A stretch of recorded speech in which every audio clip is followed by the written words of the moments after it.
Assalamualaikum warahmatullahi wabarakatuh.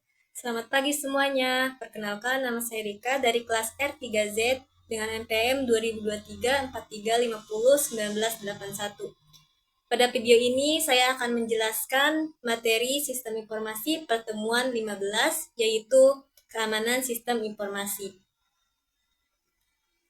Apa itu keamanan sistem informasi? Dan untuk apa keamanan sistem informasi itu?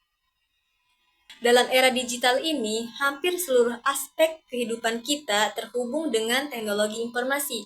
Kita banyak menemui teknologi informasi dalam kehidupan kita sehari-hari. Contohnya handphone, komputer, laptop, dan program-program atau software-software yang ada di dalamnya.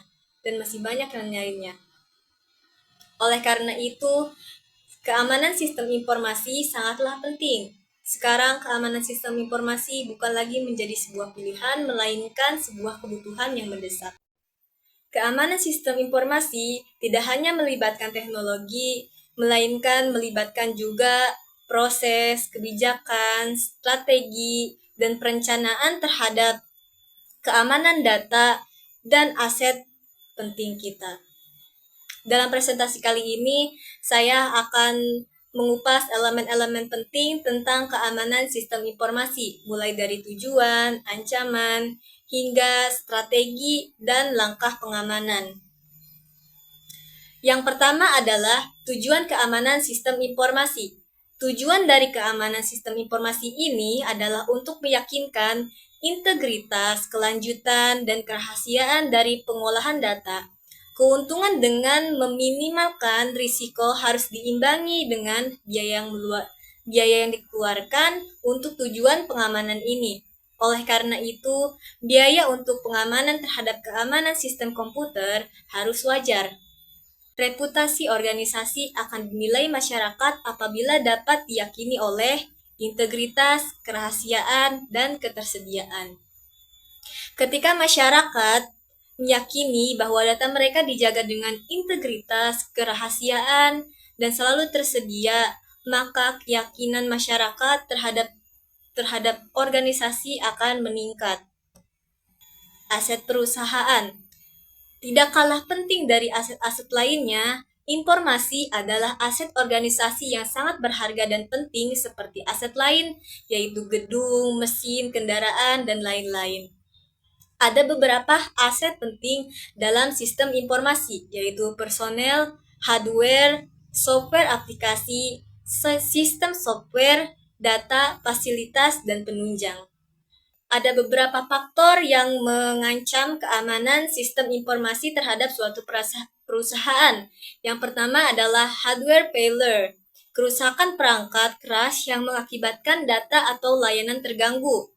Yang kedua, software failure, bug atau kerusakan aplikasi yang menghambat operasional. Yang ketiga, kegagalan sumber daya manusia, kesalahan manusia, kurangnya pelatihan, atau kelalaian. Yang keempat, alam, bencana seperti banjir, gempa, atau kebakaran yang merusak sistem. Yang kelima, keuangan, masalah anggaran yang mempengaruhi investasi keamanan. Yang keenam, eksternal, serangan cyber, hacker, atau kompetitor. Yang terakhir, ada internal, ancaman dari karyawan seperti sabotase atau pelanggaran keamanan. Setelah mengetahui faktor apa saja yang dapat mengancam keamanan sistem informasi terhadap suatu perusahaan, kita akan mengklasifikasikan informasi. Yang pertama, sangat rahasia. Informasi sensitif dengan dampak besar jika bocor, misalnya data. Yang kedua, confidential. Informasi penting yang dibatasi untuk kelompok tertentu, misalnya data pelanggan. Restricted. Informasi dengan akses terbatas untuk tugas tertentu. Yang keempat, internal use, hanya untuk penggunaan dalam perusahaan. Yang kelima, public, informasi yang bebas diakses publik. Di dalam keamanan sistem informasi terdapat beberapa kebijakan. Yang pertama, keamanan sistem informasi merupakan urusan dan tanggung jawab semua karyawan. Yang kedua, penetapan pemilik sistem informasi. Yang ketiga, langkah keamanan harus sesuai dengan peraturan dan undang-undang. Yang keempat, antisipasi terhadap kesalahan. Yang kelima, pengaksesan kendala, sistem harus berdasarkan kebutuhan fungsi. Yang keenam, hanya data bisnis yang ditekuni perusahaan yang diperbolehkan untuk diproses di sistem komputer. Yang ketujuh, pekerjaan yang dilakukan oleh pihak ketiga. Yang kedelapan, pemisahan aktivitas antara pengembang sistem, pengoperasian sistem, dan pemakai akhir sistem. Yang kesembilan, implementasi sistem baru atau permintaan perubahan terhadap sistem yang sudah ada harus melalui pengontrolan yang ketat melalui prosedur sistem akseptasi dan permintaan perubahan change request. Yang ke-10, sistem yang akan dikembangkan harus sesuai dengan standar metode pengembangan sistem yang diemban oleh organisasi. Yang ke-11, pemakai bertanggung jawab penuh atas semua aktivitas yang dilakukan dengan memakai kode identitasnya atau user ID. Ada 3 strategi keamanan sistem informasi, yaitu integrity, confidentiality, dan availability. Prinsip pertama adalah integrity informasi, yaitu menjamin data tidak berubah tanpa izin. Prinsip yang kedua adalah kerahasiaan, confidentiality informasi, yaitu menjaga kerahasiaan informasi. Yang ketiga adalah prinsip ketersediaan availability informasi, yaitu memastikan data selalu dapat diakses saat dibutuhkan. Model ISO 17799. ISO 17799 adalah standar keamanan sistem informasi yang telah diakui oleh dunia dan disahkan pada tahun 2000, di mana ia mengalami revisi pada tahun 2005. ISO 17799-2005 yang juga disebut ISO 27002-2005. ISO 17799 terdiri dari 1. Business Continuity Planning. 2. System Control Access. 3. System Development and Maintenance. Keempat, Physical and Environmental Security. Kelima, Compliance. Keenam, Personal Security. Ketujuh, Security Organization. Kedelapan, Computer and Network Management. Kesembilan, Asset Classification and Control. Kesepuluh, Security Policy. Dan ada beberapa dampak teknologi informasi. Yang pertama, sentralisasi data. Yang kedua, pengaksesan data. Yang ketiga, pemisahan tugas, segregation of duties. Yang keempat, kekurangan audit trail, bukti secara fisik. Yang kelima, tidak tersedianya prosedur dan dokumentasi yang memadai. Yang keenam, pengetahuan teknologi yang tinggi. Yang ketujuh, teknologi telah mengubah pola berbisnis. Yang kedelapan, tingkat otorisasi. Yang kesembilan, terlibatnya audit. Pengendalian.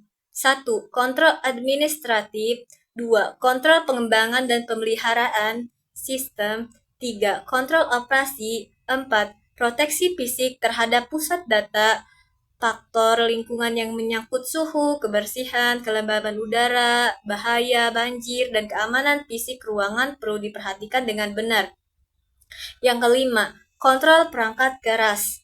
Yang keenam, kontrol akses terhadap sistem komputer. Yang ketujuh, kontrol terhadap akses informasi. Yang kedelapan, kontrol terhadap bencana. Yang kesembilan, kontrol terhadap perlindungan terakhir. Yang kesepuluh, kontrol aplikasi.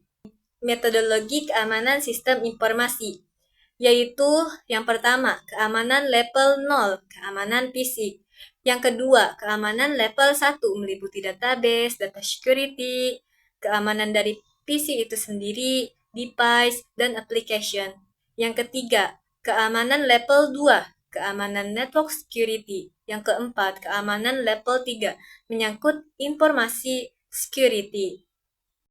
Ada beberapa cara untuk mendeteksi suatu serangan terhadap keamanan sistem informasi. Yang pertama, yaitu desain sistem, audit keamanan sejak awal desain. Yang kedua, aplikasi yang dipakai, pemeriksaan rutin terhadap software yang digunakan. Yang ketiga, manajemen, monitoring prosedur dan kebijakan keamanan. Yang keempat, manusia atau administrator, melatih dan memantau perilaku administrator. Ini adalah strategi dan langkah pengamanan terhadap keamanan sistem informasi. Yang pertama adalah keamanan fisik, mengamankan perangkat, keras, dan lokasi. Yang kedua, kunci komputer, menggunakan password atau biometrik. Yang ketiga, keamanan BIOS, menggunakan akses BIOS untuk mencegah perubahan pengaturan sistem. Yang keempat, mendeteksi gangguan keamanan fisik, memasang CCTV, alarm, dan sensor. Dan berikut ini adalah langkah keamanan sistem informasi. Ada aset, mengidentifikasi data atau perangkat penting. Yang kedua, analisis risiko, menilai ancaman potensial terhadap aset. Yang ketiga, perlindungan, mengimplementasikan langkah keamanan seperti enkripsi. Yang keempat, alat, menggunakan firewall, antivirus, atau IDS, Intrusion Detection System. Yang kelima, prioritas, menggunakan perlindungan pada aset paling kritis. Yang terakhir adalah upaya melindungi sistem informasi. Berikut ini adalah upaya untuk melindungi sistem informasi. Yang pertama, pendekatan preventif yang bersifat mencegah dari kemungkinan terjadinya ancaman dan kelemahan. Yang kedua, pendekatan detektif yang bersifat mendeteksi dari adanya